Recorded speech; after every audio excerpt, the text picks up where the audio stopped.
setiap kehidupan kami sebagai orang-orang percaya. Oleh sebab itu kami percaya firman Allah akan memberikan kami kekuatan menuju pada kemuliaan bisa hidup kami. Hamba tetap berjanji di hadapan Tuhan. Di hadapan hamba Tuhan ini jemaat Tuhan, hanya firman Allah yang hidup, yang benar dan yang sempurna yang kebaikan. Inilah firman Allah yang hidup. Kami dengarnya di dalam tempat Bapa dan Roh Kudus, di dalam tempat Tuhan Yesus Kristus kita berkata dengan amin. Haleluya. Apa kabar? Luar biasa dahsyat dan ajaib buat kita. Amin. Puji nama Tuhan. Praise the Lord. Silakan duduk Bapak Ibu. Puji nama Tuhan.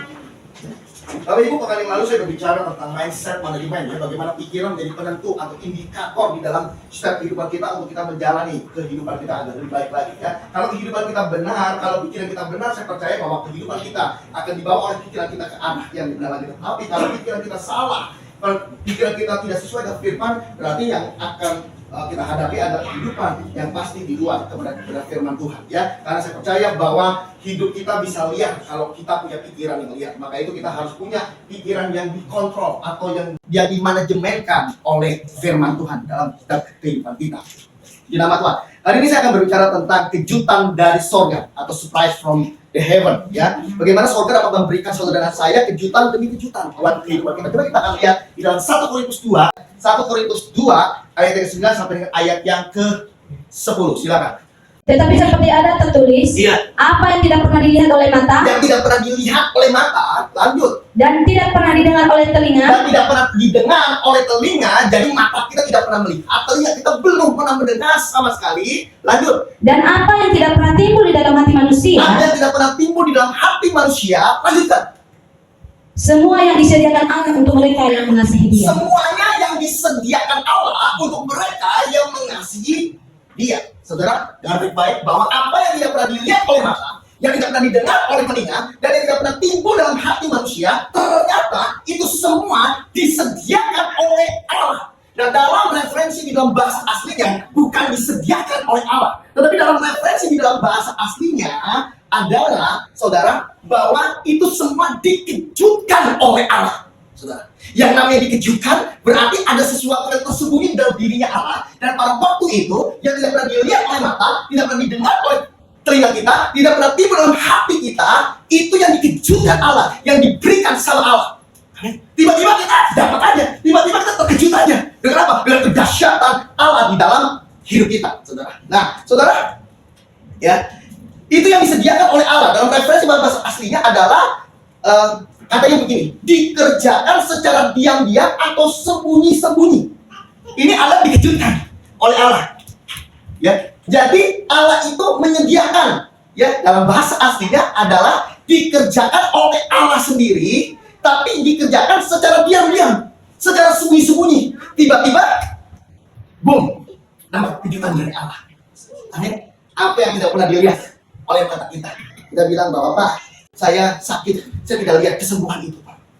Pak, saya hari ini menghadapi banyak masalah dalam perekonomian, Pak. Lewat pekerjaan saya, Pak, saya belum bisa melihat bahwa Allah itu bisa take off saya dengan baik, Pak. Apa yang tidak pernah dilihat oleh matamu. Yang kedua, apa yang belum pernah dilihat, engkau belum pernah mendengar lewat telingamu. Engkau cuma mendengar bahwa orang itu sukses, orang itu diberkati Tuhan, orang itu disembuhkan Tuhan. Tapi enggak terjadi dalam diri saya, cuma mendengar saja. Firman Tuhan bilang, apa yang kau tidak pernah lihat, apa yang kau tidak pernah dengar tentang kehidupanmu, tentang perjalanan dalam hidupmu yang diberkati sama Tuhan, dan tidak pernah timbul dalam hati manusia, apapun juga yang timbul dalam hati manusia, justru firman Tuhan bilang, aku akan kejutkan kamu. Amin.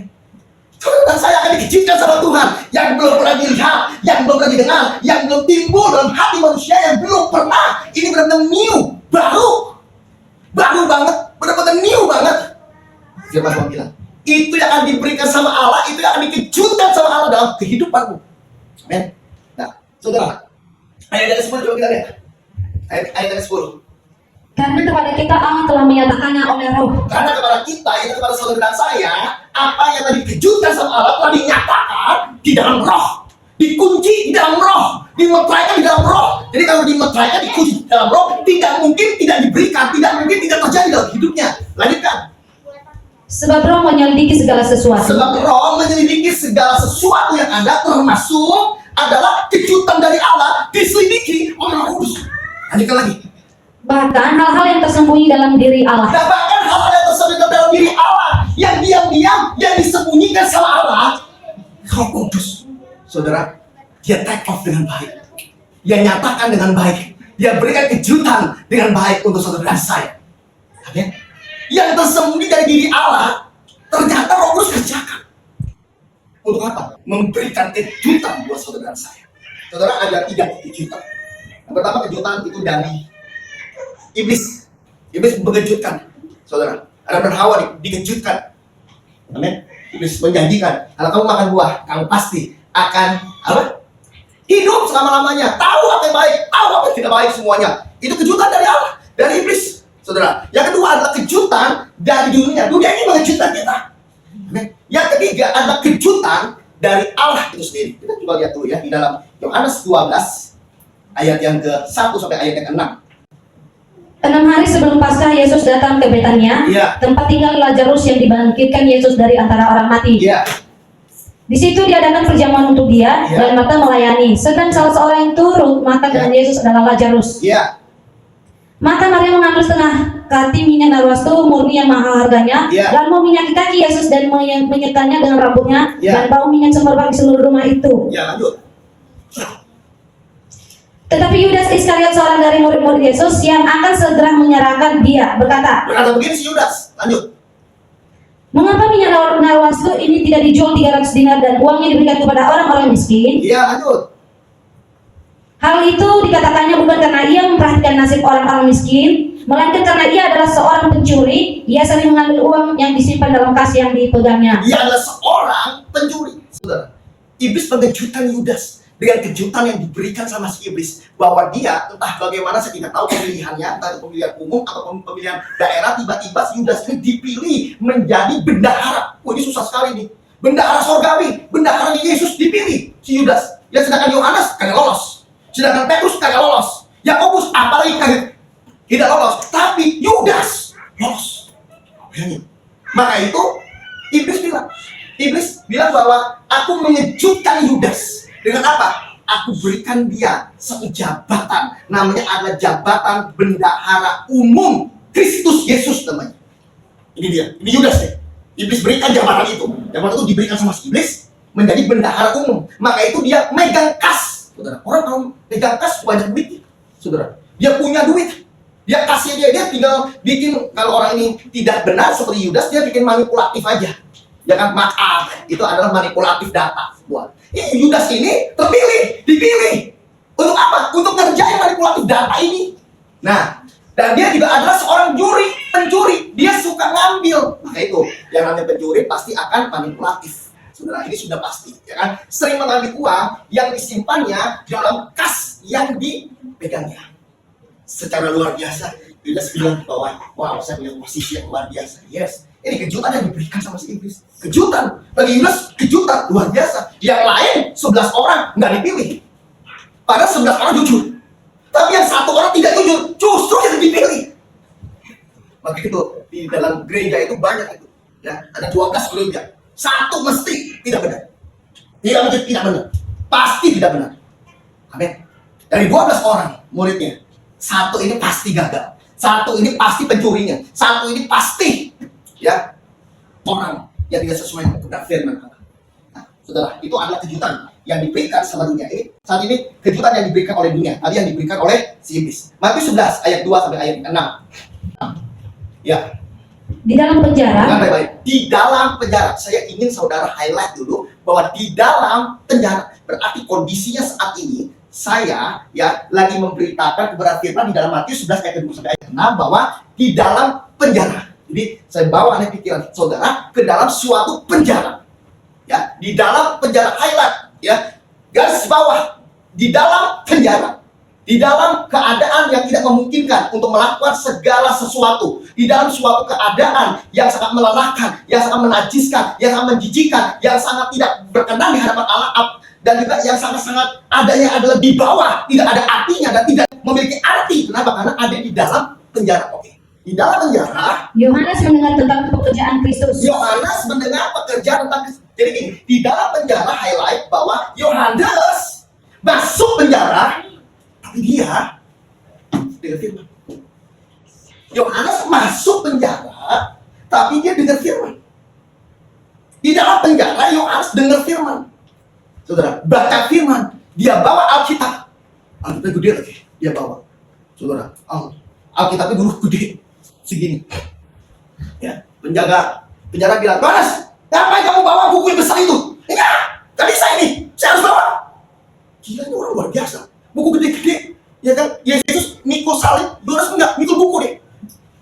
Sampai bongkok-bongkok Yohanes. Gila, ya. Yohanes, udah taruh aja itu bukunya, gak usah dibawa lagi. Enggak, saya harus bawa. Gak bisa, enggak, bongkok-bongkok. Yohanes, masuklah Yohanes di dalam penjara. Saudara, penjaranya bukan seperti di Indonesia. Kapan nanti ke Israel? Penjaranya itu penjara dengkul namanya. Kenapa saya bilang dengkul? Karena cuma bisa jalannya pakai dengkul. Penjaranya begini. Saudara, ini kagak bisa ini mulai ketakan ini, nggak bisa ini saya jalan dulu begini saya. Jalan tuh begini. Maka itu dengkulnya pada keropos semuanya. Kenapa? Pulang dari penjara, bebas dari penjara, itu gak bisa jalan semuanya. Udah hopeless. Itu penjara Israel. Saya pernah masuk, nggak mau lagi saya. Pernah Tuhan itu, ya kan? Nggak bisa, Anda bisa berdiri itu, nggak bisa. Penjara pakai dengkul, penjara dengkul itu. Dengkul saya juga sakit. Kita nunduk juga gini, wah nggak bisa, itu susah gitu.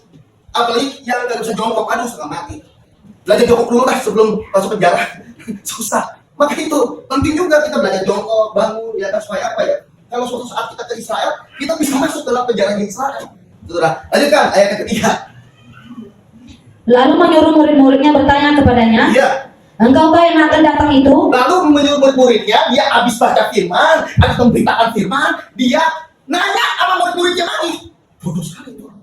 Dia dengar firman, dia baca firman, dia bawa tuh buku kitab itu dia bawa. Dia tahu di panggungnya sampai dia sakit leher. Dia juga kena syarat terjepit juga. Tahu mungkin L5 atau L6 kali. Di leher dia kena juga. C3, C4 dia kena juga dia. Udah kena di leher, kena di syarat juga. Kenapa bawa buku yang gede banget? Lanjutkan lagi. Engkaukah yang akan datang itu? Ya. Atau haruskah kami menantikan orang lain? Dia bilang, murid-murid, saya sih udah baca firman, tapi kurang yakin kata. Kok bisa kurang yakin kata murid-murid? Tolong tanyain deh sama yang bilang super guru, super rabi, yang hebat itu tuh yang namanya Yesus tuh. Nanyain apa sih? Dia bilang, tanyainlah, bener dia nggak sih? Yesus itu sebagai Tuhan Juru Selamat hidup atau? Saya nunggu yang lain. Yohanes dikejutkan sama dunia, pikiran dikejutkan sama dunia. Jadi apa? Gak yakin. Dunia akan memberikan kita kejutan untuk supaya kita menjauh dari Tuhan. Tidak yakin akan kebenaran firman Tuhan. Dunia akan menunjukkan kita. Lanjutkan lagi. Yesus menjawab mereka. Lanjut, Yesus habis itu Yesus jawab sama murid-muridnya, disampaikan. Guru, ini Yohanes nih, ada mau nanya. Yesus bilang, nanya apa? Bukankah firman udah lengkap semuanya? Enggak guru, dia ada pertanyaan. Pertanyaannya apa sih? Yesus juga mau dengar juga. Begini loh, dia meragukan Yesus, meragukan kamu guru. Yesus bilang, nggak apa-apa, tenang aja. Lanjutkan lagi. Perkataan Yesus apa? Yesus menjawab mereka, Ya. "Pergilah dan katakanlah kepada Yohanes." Pergi dan katakan kepada si Yohanes. Murid bilang, guru, kenapa harus aku yang ngomong? Ya kan, guru dong. Yang pergi jenguk juga kagak. Dia memberitakan firman. Dia membuat jalan itu menjadi lurus. Yang mempersiapkan jalan bagi Tuhan, guru dong, yang nemuin dia dong. Yesus bilang, kalau orang udah seperti ini males.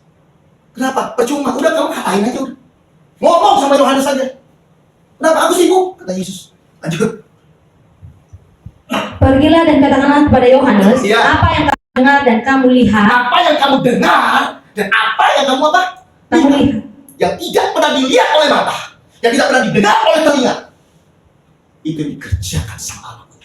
Itu dikejutkan sama Allah. Ternyata Yohanes tidak menerima kejutan Allah, dia hanya menerima kejutan dari dunia.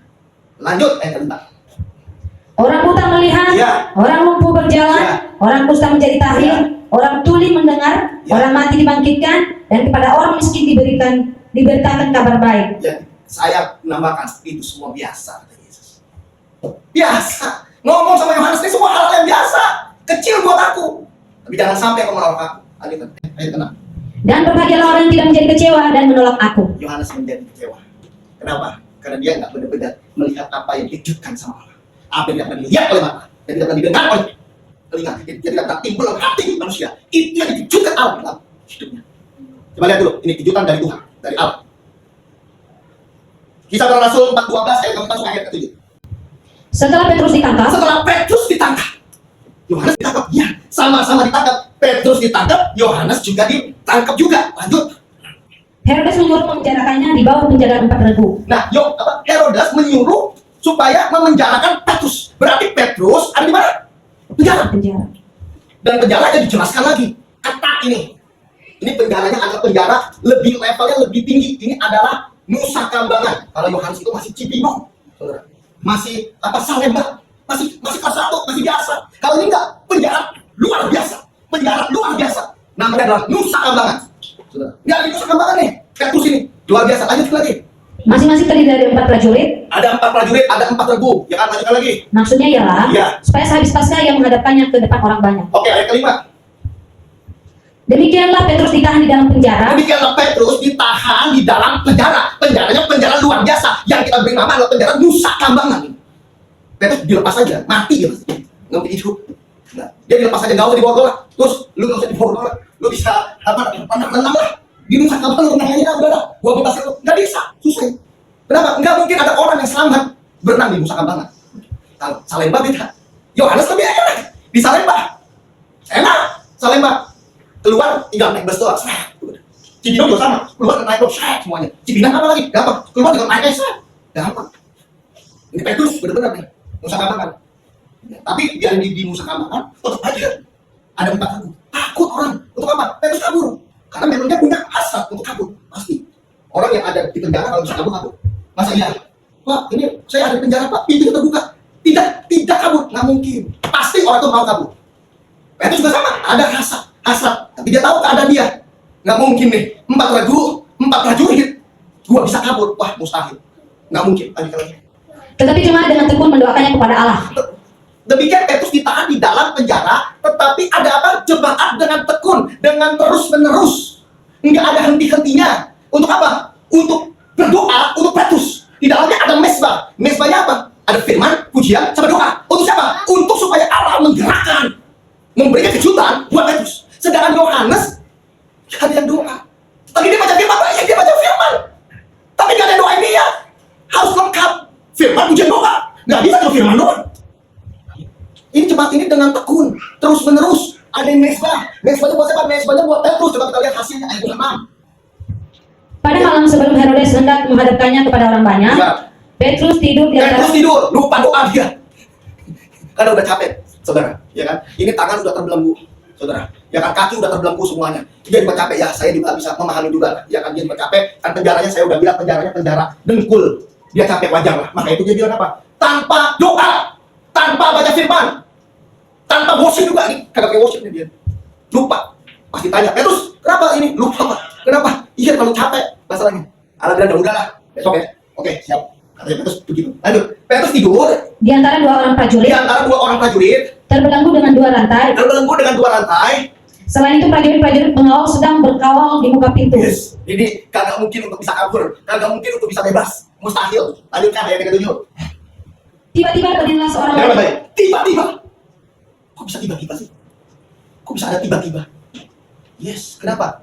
Saya mau bilang, ada jemaat, ada orang lain, ada saudaranya, ada familinya yang berdoa, yang ada worship, yang ada firman, yang ada pujian, yang bangun mesbah spesial khusus. Dia berdoa untuk yang bernama Petrus.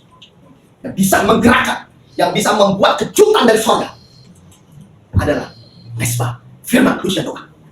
Lanjutkan lagi. Tiba-tiba berdirilah seorang malaikat Tuhan dekat Petrus. Tiba-tiba berdirilah seorang malaikat Tuhan dekat Petrus. Dan apa? Dan cahaya bersinar dalam ruang itu. Dan Petrus saat itu lagi tidur. Petrus saat itu lagi tidak sadar. Lagi dia mimpi. Dia mimpi makan coklat. Gila juga di dalam penjara masih bisa mimpi pakai coklat Petrus. Mimpi makan coklatnya. Coklatnya itu lollipop. Dijilat-jilat sama Petrus. Dia mimpinya begitu. Nggak apa-apa juga. Bagus juga. Kopi juga. Dia lagi mimpi makan coklat. Enak. Tiba-tiba. Terus habis itu apa? Tiba-tiba berdirilah seorang malaikat Tuhan dekat Petrus, dan cahaya bersinar dalam ruang itu. Tiba-tiba dia nggak tahu, dia nggak rencanakan, dia nggak rancang semuanya, dia nggak berpikir juga bahwa tiba-tiba bahwa ada seorang malaikat yang menemui dia bersinar dalam ruangan itu. Dia juga nggak tahu juga karena dia lagi tidur. Lanjutkan lagi. Malaikat itu menepuk Petrus untuk membangunkannya. Malaikat itu menepuk Petrus lalu membangunkannya. Katanya apa? Katanya, bangunlah segera. Katanya bangunlah segera. Jadi Petrus lagi tidur, tiba-tiba ada goncangan dari sorga, tiba-tiba malaikat turun menemui Petrus dan bangunin Petrus. Saya mau bilang, Petrus ngelakuin apa? Saya mau bilang, Petrus hanya melakukan yang namanya adalah bangun dari tidur. Ya, melakukan apa? Bangun dari tidurnya. Pas bangun tidur juga lupa doa dia. Lupa bersyukur juga. Dia lupa. Karena ada di dalam suatu penjara. Malaikat membangunkan dia segera. Habis itu dia bangun. Pas dia bangun, dia melek mata. Apa coba? Maka gugurlah rantai itu dari tangan Petrus. Maka gugurlah rantai itu dari tangan. Ini Petrus lagi terini, lagi rantai semua tangan sama kakinya. Dibangunin, bangun dari tidur aja gitu. Tiba-tiba udah lepas. Wah, inilah kejutan dari Tuhan. Inilah kejutan dari surga. Wah, ini saya sakit, Pak. Saya kagak tahu, Pak. Harus seperti apa, Pak. Saya kanker, saya tumor, Pak. Saya stroke, Pak. Leukemia, Pak, atau apapun juga, Pak. Bangun dan hidupmu. Kita bangun. Semua bebas. Terus caranya bagaimana? Gak usah bikin cara. Kenapa? Ini kejutan dari Tuhan. Tiba-tiba hari ini bilang, Mama, Wandi, saya buat makan gak ada kok. Bisa gak transfer saya kok? Berapa transfernya? 10.000 lah, 10.000 buat makan. Ya kan transfer kita. Besok, oh belum tentu. Kenapa? Ada tangan Tuhan yang menyertai dia. Besok dia bisa berubah, bisa. Hari ini dia mau, saya sakit. Besok dia bisa berjalan normal. Kenapa? Masih ada harapan, masih ada mujizat Tuhan dalam hidup kita. Kenapa? Karena kita dikejutkan sama dia. Efesus 3 ayat 20. Caranya bagaimana? Kalau kita lihat kejutan dari surga nggak ada caranya. Bagaimana orang Petrus lagi tidur, lupa doa juga dia, lupa baca firman juga, tapi ada dasarnya. Dasarnya apa? Ada jemaat yang tabur doa, ada jemaat yang tabur firman, ada jemaat yang tabur worship, sehingga surga goncang, surga gemetar, dan jamaah itu yang namanya Petrus. Oke, selesai itu Petrus bangun, pas bangun nggak pakai tenaga, tiba-tiba itu kayak rantai baja itu, rantai besi itu putus aja gitu. Petrus bukan Simpson, tiba-tiba putus aja. Why? Karena Tuhan. Efesus 3 ayat 20. Ayat yang 20.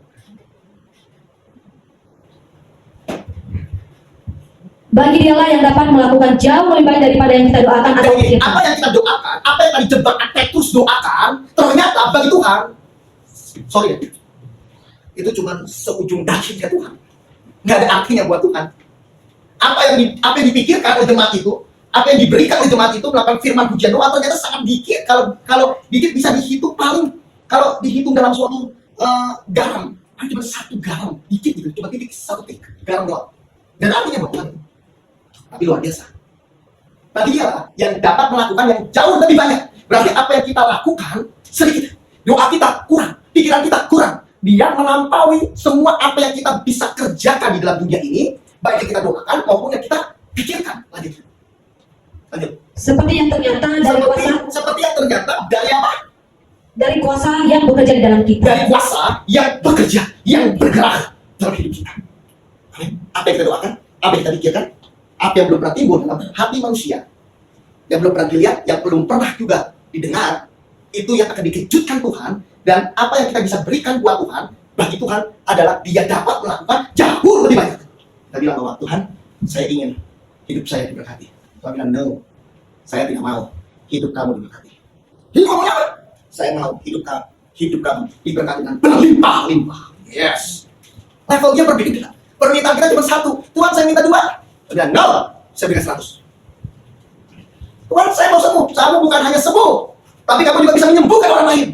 Ini kamu berikan levelnya beda, level up. Amin. Levelnya bukan level up yang saat ini kita butuhkan, no. Levelnya itu adalah level up, di mana kita baru kita dapat itu, kita bisa memberkati orang lain dalam hidup kita. Amin. 5 roti, 2 ikan, memberi makan berapa? 5.000 orang. Sampai kenyang. Habis itu ada apa? 12 batu sisanya. Kenapa harus ada 12 batu? Supaya apa? Supaya murid-murid bukan hanya sekedar makan doang, habis itu habis.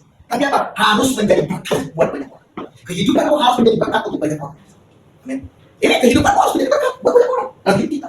Nah, saudara, Sebab yang ternyata dari kuasa yang bergerak, bekerja di dalam diri kita. Berarti ada kuasa yang bergerak. Kuasa itu apa? Kuasa itu adalah Roh Kudus dalam diri kita.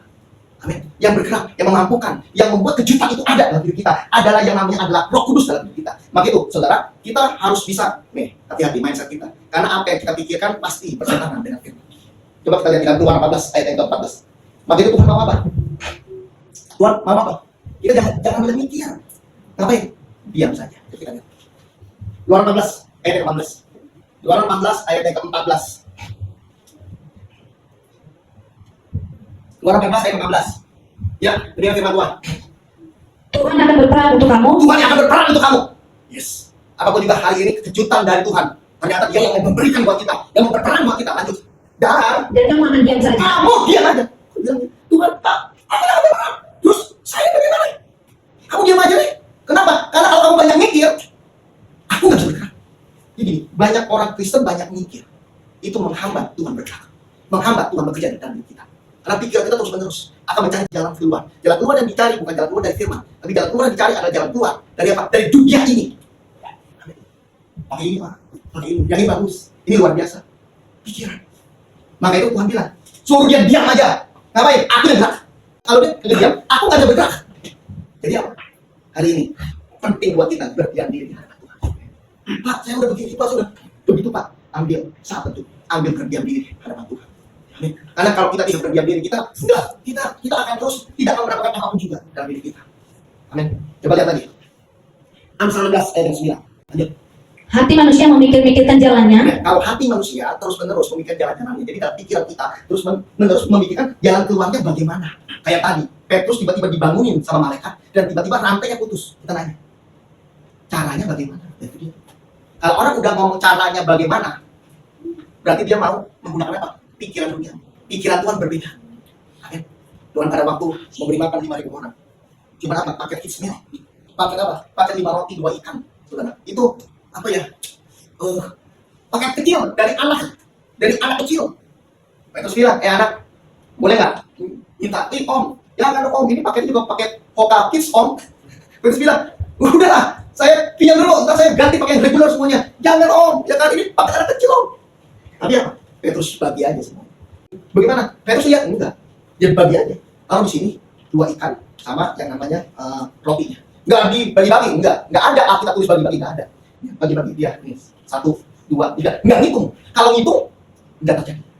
Jadi adanya di sini diketekin sama si Petrus. Ya kan, maka itu Alkitab suka diketekin. Nah ini dia 2 apa namanya 5 roti 2 ikan diketekin juga. Ya kan? Nah diketekin, diketekin, dibagi. Bagi lagi. Petrus pikir, kelihatannya udah 10 orang ya. Rotinya cuma 5, gila juga deh. Ya kan? Dia lihat, tuh, udah nggak ada, udah habis. Oh ya udah, bagi lagi. Lu kok bisa ada lagi? Bagi lagi. Kok bingung dia? Ini lagi pas sampai di 1.000 orang, dia udah bagi dia. Lihat, kosong. Kok bisa ada? Bingung dia juga bingung, nggak ada jelasin juga Petrus. Akhirnya apa? Dia ambil. Gak mau lihat, dia kosong. Dia sudah gila ini. Petrus gila lagi. Ya kamu suka sama? Lu tau? Bagaimana? Gak tahu, bagi aja bisa aja semuanya. Bagi lagi. Dia kosong. Kenapa? Mujizat ketika saudara dan saya tunggu, atau saudara dan saya mau lihat mujizat, mau dengar mujizat, kamu gak akan dapat mujizat. Tapi kalau kamu menyerahkan penuh kepada Tuhan, terserah Tuhan dah. Bagaimana? Tiba-tiba saya segar, terima mujizat. Tidak untuk dilihat, mujizat tidak untuk dilihat, prosesnya yang pasti satu, yang kerjakan adalah Tuhan. Maka itu firman Tuhan bilang bahwa engkau memikirkan jalannya. Banyak orang Kristen mikirin jalannya, tapi Tuhan yang menentukan apa? Langkahnya. Yesaya 55 ayat 8 sampai ayat 9. Demikian firman Tuhan. Sebab rancanganku bukanlah rancanganmu, dan jalanmu bukanlah jalanku. Jadi apa yang kita rancangkan, apa yang kita jalani, apa yang kita pikirkan saat ini, di dunia ini, pemikiran apapun juga, pasti bertentangan sama firman. Pak, tapi saya mikirin yang baik Pak, bertentangan dengan firman. Kenapa? Ini. Jadi orang harus apa? Orang harus minta Tuhan tuntun dalam hidupnya dia. Lanjutkan. Demikianlah firman Tuhan. Ya. Ayat 9. Seperti tingginya langit dan bumi, demikianlah tingginya jalanku dari jalanmu. Jadi tidak mungkin Kalau kita bilang bahwa Tuhan, saya mau seperti itu, Tuhan bilang, iya, aku juga suka sedikit. Kenapa? Antara rancangan Tuhan, jalan Tuhan, seperti langit sama bumi. Jadi udah jelas yang saya pikirin, yang saya rancangkan, yang saya rencanakan, pasti Tuhan senang. Itu sudah pasti. Pak, tapi saya merancangkan hal yang baik. Tidak. Apa yang dipikirkan sama manusia? Pikir itu kenapa? Instan. Maka ada banyak mie instan, bihun instan, bubur instan, semua instan. Kue instan. Kue. Tiba-tiba muncul nastar. Nastar apa? Kue lapis. Enak orang makan rawon. Dikira setengah mati tuh kue lapis. Selapis saya pernah nungguin saya. Saya nanya sama mama saya. Wah, kenapa kok bikin kue lapis? Iya, makanya itu namanya kue lapis katanya. Kenapa? Dituang aja tuh langsung semuanya selesai udah. Iya kan? Ya lapis semuanya pakai apinya api apa semuanya. Nggak instan itu. Makannya mah enak. Habis kue lapis. Yang api bikinnya berjam-jam. Manusia mau instan. Apa juga mau instan? Ini bikin SIM KTP, bikin apa semuanya instan. Karena instan, mungkin tidak bisa instan. Geraklah duit kita supaya menjadi instan. Sebenarnya hal yang mudah. Ya tidak. Pak, nggak mau cuci piring, Pak. Kenapa? Maunya instan. Apa? Pakai kertas. Yang ada sendok plastik. Kenapa? Karena instan. Kenapa? Tinggal buat doang. Padahal ada proses. Ada proses. Tapi orang maunya instan. Obat-obatan maunya instan semua. Firman Tuhan bilang, seperti tinggi langit dan bumi. Tingginya jalanku dengan jalanku, rancanganku dengan rancanganmu. Ayo. Yeremia 29 ayat 11. Sebab aku ini mengetahui rancangan-rancangan apa yang ada padaku mengenai apa yang kamu. ada dalam Tuhan, yaitu kejutan dari Tuhan, rancangan dari Tuhan yang akan mengejutkan saudara saya. Firman Tuhan bilang, Tuhan tahu semuanya. Lanjut. Terus? Demikianlah firman Tuhan, Ya. yaitu rancangan damai sejahtera. Itu rancangan yang dikejutkan Allah dengan membawa damai sejahtera. Jadi kita tahu bahwa ujungnya kalau kejutan dari Allah adalah damai sejahtera. Allah tidak menghancurkan. Ya. Allah tidak akan mengadakan suatu penderitaan buat saudara saya. Yang ada adalah mujizat, kemuliaan, kuasa. Rancangan yang baik. Untuk apa? Coba kita lihat. Yaitu rancangan damai sejahtera, Ya. dan bukan rancangan kecelakaan. Dipastikan tidak membuat engkau celaka. Oke, lanjut. Untuk memberikan kepadamu hari depan yang penuh Untuk harapan. memberikan kepadamu hari depan yang penuh dengan apa? Harapan. Kalian masih ada harapan di dalam Kristus, di dalam Tuhan. Berharap hanya kepada Kristus dalam kehidupan kita. Amin. Saudara, kurang lebih sekitar 1 bulan ini, ya, saya menghadapi satu fenomenal yang menurut saya sangat nggak enak. Meskipun bukan saya mengalami, tapi fenomena ini tidak enak. Selepas dari punggung di operasi pemasangan selang, tipisan namanya, selang dari otak ke lambung, saudara. Selesai itu keadaannya buruk. Saya mau katakan buruk. Meskipun kita bilang bahwa bagus, luar biasa, tapi sebenarnya buruk. Percaya. Tapi kita nggak mau mengucapkan buruk aja gitu kan. Dan dokter juga bilang bahwa ini semuanya bagus semuanya. Ya, oke lah, bagus, masakan rapi dan lain-lain semuanya. Ya, banyak teman-teman, banyak kenalan segala macam. Itu mah biasa, luar biasa semuanya ya kan. Tapi saya lihat dari hari ke hari progresnya turun, saudara. Tapi di hadapan dia, kita tidak bilang turun. Udah bagus, good. Good apa? Nggak ada good-goodnya. Tapi kita harus ngomong good. Supaya apa? Supaya menyemangati. Tapi kan semangat sebenarnya dia juga. Karena dia tahu keadaan dia. Ya, jalan, habis itu akan kita banyak orang bilang, Erkinson, ada orang bilang bukan karena infrastruktur, bukan karena ini gue bingung, banyak banget semuanya, luar biasa, saya juga bingung, yang kasih makan obat saya sih. Nah, saya racik, bukan saya racik, saya dapat obat dari dokter, saya cek obat ini ngapain, fungsinya ngapain, ada obat ini, saya juga bingung semuanya. Ada yang bilang, nah sebelum dokter diagnosa, saya diagnosa dulu, dokter Andri namanya, diagnosa dulu saya diagnosa, tangan dokter semuanya, saya cari obat Parkinson. Levi, Dopar atau apa itu, saya beli, saya kasih Parkinson, masih tetap ada gini. Saya bilang, ada obat stroke, saya cari obat stroke. Berarti bagaimana pun kakus punya, saya cari Epison namanya, cek deh. Itu udah lah, saya udah melakukan pengecekan semuanya. Ya kan, Celebrate, Epison, apa Mayora, untuk apa semua, saya cek semuanya. Jadi gila saya, kayak dokter saya. Dokter untuk lutanya, ngigonya, saya tahu. Ariana apa itu obat-obatan perenang semuanya, saya tahu itu semua. Saya tuh jadi bisa belajar saya. Dalam apa? Dalam 1 bulan itu. Saudara, tapi saya melihat, kok bullshit.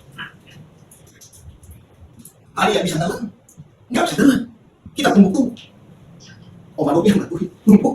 Belum nggak tumbukan, pakai ulakan. Diketok aja udah. Ya kan? Nelan juga susah. Bingung. Saya bingung, setelah saya bingung. Ke dokter kita. Total 7. Semua dokter beda-beda. Ada yang sama, yang ini beda di sini, yang ini sama, yang ini beda, yang ini sama. Puyeng kita. Ada yang bilang ini penyesuaian aja. Ada yang bilang kasih kalium, kasih obat mata. Ada loh obat mata, gila. Dikasih obat mata glukoma namanya. Kelihatannya ada sakit glukoma, itu sih ada obat glukoma gitu saya. Ya kan? Obat kejang ada. Obat kejang, Parkinson, obat apa lagi? Obat sakit badan lah, obat apa namanya? Kalium, vitamin banyak luar biasa. Sebelum dokter itu kasih, sebenarnya saya berkasih dulu. Jadi kalau suatu bilangnya nih, Bapak ini nah, ini obat yang udah kasih. Dokternya tuh ngasih obat yang saya udah kasih. Bingung kan saya? 1 hari, 2 hari, 3 hari, 4 hari semuanya ya kan bos. Turun semuanya, turun semuanya. Wah saya benar-benar saya bilang bahwa saya kok seperti begini ya? Sedih saya. Ya kan? Masa iya sampai apa ya keadaan seperti ini, ya kan? Terakhir saya bawa saya ini 14. Satu lagi namanya Profesor Eka. Saya mau bawa Profesor Eka.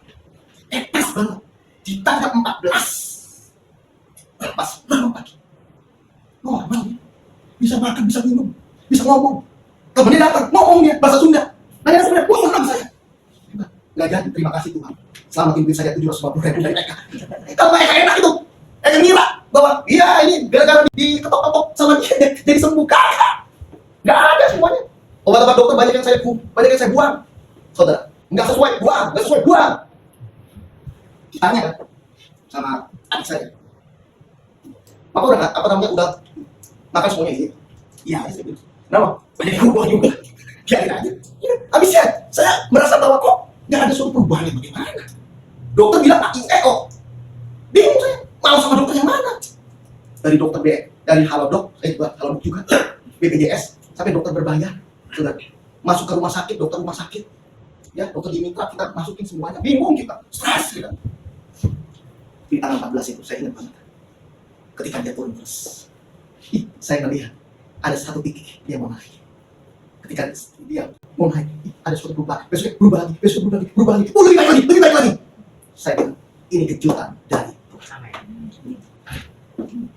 Semangat saya jadinya, gitu. Semangat, cuma saya nggak mau sekolah dokter, ribet, ya kan? Tapi saya semangat, kenapa? Wah, saya tahu bahwa ada obat. Obatnya, hati yang bilang, ada obat yang mati, itu adalah firman. Dalam firman, kemarin cuma begitu. Aduh, saya bilang harus terapi bicara. Saya bukan kolongnya apa, bikin nggak ada masalah. Kalau bicara ada mah udah terapi bicara. Gerakin, turunin tangannya turun, kaki angkat, turunin kakinya. Jadi kayak tuh, ke dokter saya. Dokter bilang, dok ini jadi kayak patung loh, gini dok, gini dok, begini setengah jadi kuat tuh. Saya kan udah tes, saya pikir kayak boneka ini juga. Terus apa saya? Wah saya bilang waduh, ini harus terapi lagi buat cara makan, cara ngomong, ya kan, buat otak dia. Aduh sedih. Sebelum 5 juta keluar gila pempotan juga tuh, tolong ini, ya kan? Kalau misalnya kita berlimpah duit sih enak juga. Ini kita nggak ada, ini kita pempotan masalahnya. Dokter sekali ketok-ketok 600.000, gila. Enak banget tuh dokter tuh, bener enak loh dokter tuh, kasih obat. Kita cuma kasih obat satu ya Pak, satu doang lagi, 600.000 kasih obat cuma satu. Saya lihat, lah ini obatnya gua udah kasih, berarti apa? Berarti pintaran saya. Saya udah kasih nih obatnya. Saya udah lah untuk urusan obat udah semua obat, saya udah testing semuanya, ya kan? Dokter juga, ya gini semua. Dok udah pernah. Terakhir saya bilang, ada yang bilang ada obatnya. Terus bagaimana caranya? Kok tiba-tiba tanggal 14 lewat tanggal 14 ini dia bagus. Wow. Nelan obat kagak bisa, saudara. Ngomong aja kagak bisa. Digerus obatnya. Terakhir saya bilang, Pak, minum obatnya. Kok bisa? Harus. Kan? Oke. Bisa nggak minum obat 3? Bisa. Bisa 3. Ya kan? Bisa minum 5. Saya kasih yang bisa. Bisa. Lo bisa kan? Yes. Naik turun tangga segala macam udah bisa lancar semua. Ini tinggal apa hukumnya. Tapi waktu saat itu saya bos, saya mengalami keterpurukan yang luar biasa. Saya bilang bahwa Tuhan, kenapa Tuhan kok tidak memperhatikan saya? Kenapa kok orang tua saya bisa mengalami hal yang seperti ini? Tolong Tuhan jamah. Saya cuma bilang seperti itu aja, tapi nggak ada jawaban. Sama sekali tidak jawaban. Saudara, saya buka lagi buku-buku saya. Saya pernah nulis buku namanya adalah Masih Adakah Mujizat Itu. Saya baca semuanya dari awal. Di akhir saya menemukan bahwa ada perjalanan hidup saya, ya, bahwa saya melepaskan orang dari ikatan kuasa gelap, melepaskan orang dari yang namanya stroke, dari yang namanya kanker darah, dari orang yang sudah mati suri 7 kali, mati full body mati itu 1 kali.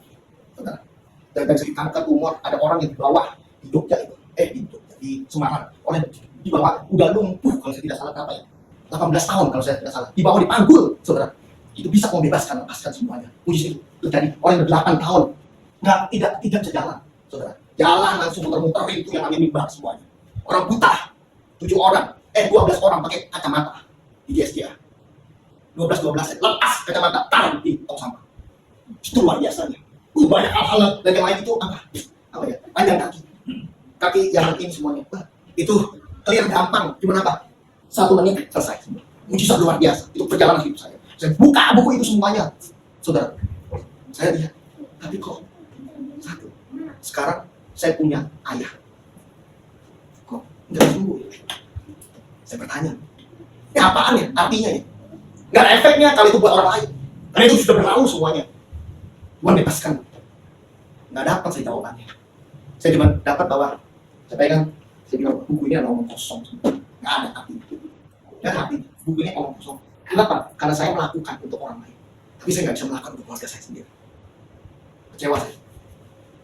Lewat kekecewaan saya, Tuhan pulihkan saya. Tuhan bilang bahwa aku mau ada prosesnya. Kamu maunya instan, dari dulu kamu maunya instan. Orang 8 tahun tiba-tiba jalan, orang 12 tahun tiba-tiba jalan, ya kan pengapuran tulangnya mau dioperasi, nggak usah dioperasi, mau dibiopsi, nggak usah dibiopsi semuanya, waktu satu jalan semuanya, nggak ada tidak jalan semuanya. Orang pakai kursi roda dari Lampung, dari Palembang, dari apa, nemuin saya jam berapa, jam 11, jam 12 malam, supaya apa? Itu dia gotong-gotong semuanya, habis dari di tempat saya, selesai dari tempat saya semuanya, dia jalan tanpa yang namanya adalah tilam atau tempat tidur semuanya, dia jalan dengan gampang. Istilah gampang banget bisa itu. Tapi itu instan. Tuhan maunya instan. Tuhan maunya ada prosesnya. Kapan sih itu terjadi?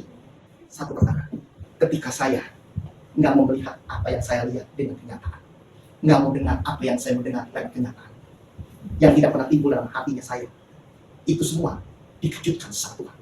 Ternyata saya nggak fokus kepada sakit penyakitnya, saya nggak fokus apa yang saya dengar kepada penyakitnya. Ternyata itu diberikan Tuhan. Amin.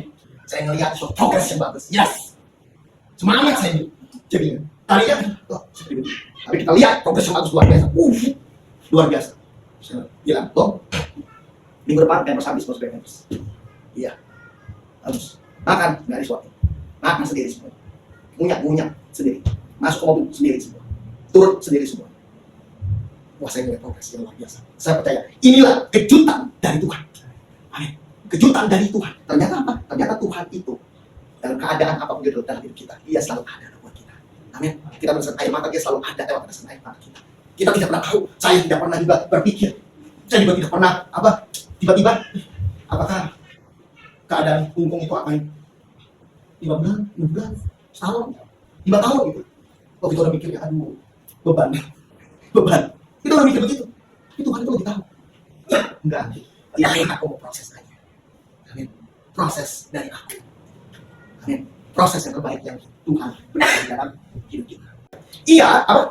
Ia membuat segala sesuatu indah pada waktunya. Ia membuat segala sesuatu dalam hidup kita, dalam hidup saudara saya. Ternyata firman Tuhan bilang indah, semuanya baik pada apa? Pada waktunya. Jadi ada waktunya, ada masanya, saudara.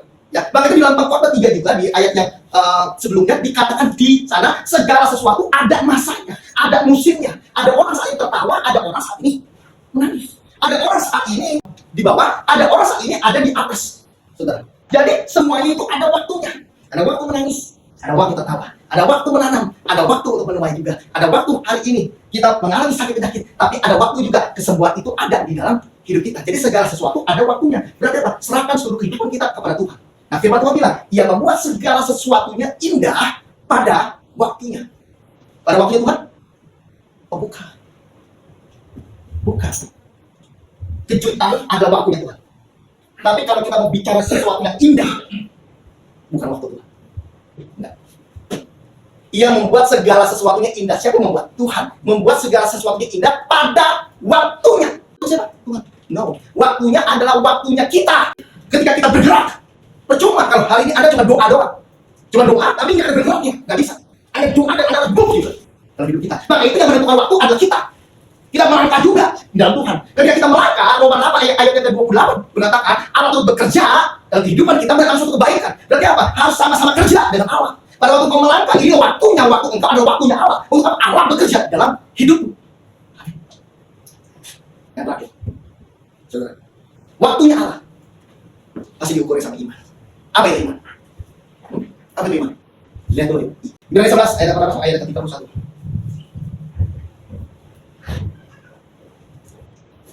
Iman adalah dasar dari segala sesuatu yang kita harapkan, dan bukti dari segala sesuatu yang tidak kita lihat. Jadi ini definisi umumnya iman, saudara. Tapi lewat iman ini saya belajar, saudara, bahwa ada banyak perkara-perkara yang kita bisa dasarkan dengan iman ini.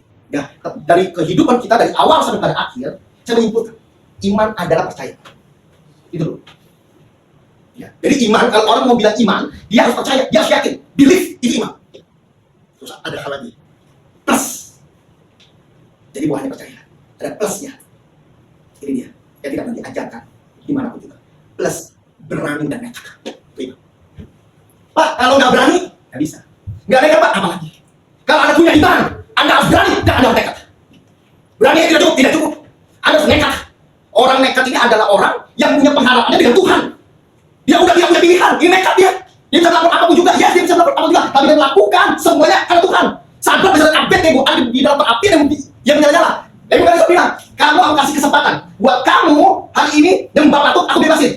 Cara besok Abednego bilang, aku percaya dan aku bukan hanya percaya, aku berani untuk percaya dan aku nekat untuk apa? Tetap ada di dalam api yang menyala-nyala itu. Dan akhirnya kebakar juga enggak.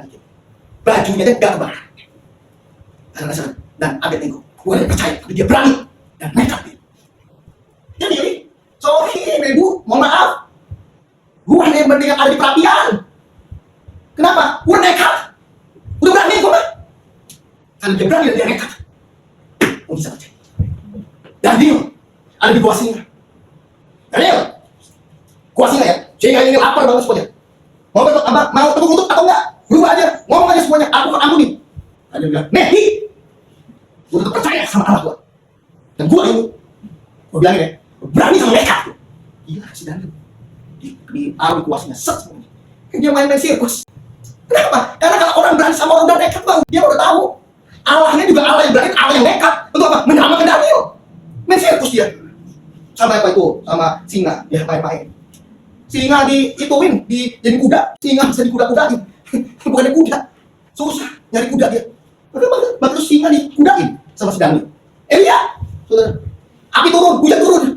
Lawan siapa? Nabi dibakar semuanya. Kenapa? Dia percaya bahwa Allah yang dia sembah hidup. Itu yang pertama. Tapi kalau dia percaya, dia nggak berani melawan Nabi Baal.